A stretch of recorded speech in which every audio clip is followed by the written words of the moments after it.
In in response to a question I had from someone about using ties instead of the elastic, I am trying it out to see.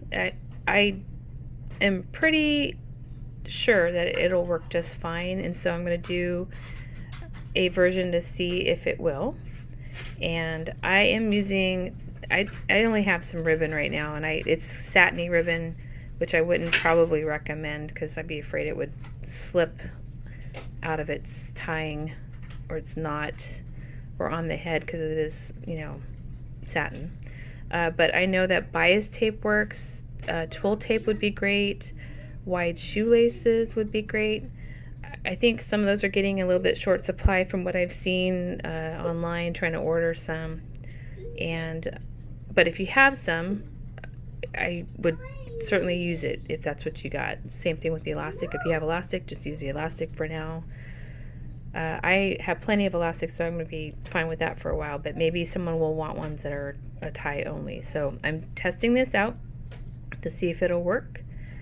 We're going to do the same pattern. You're just using 4 tie strips in each corner versus just using the elastic and stretching it between the corners. So I will finish this up and we'll see how it looks. So the ties work, and they work well.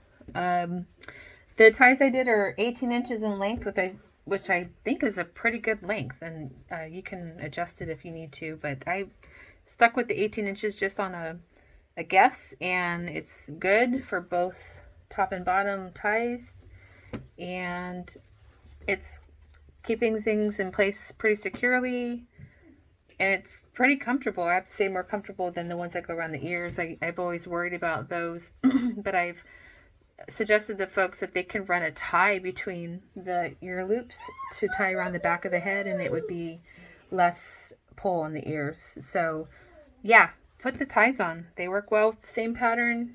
It's good. So there you go.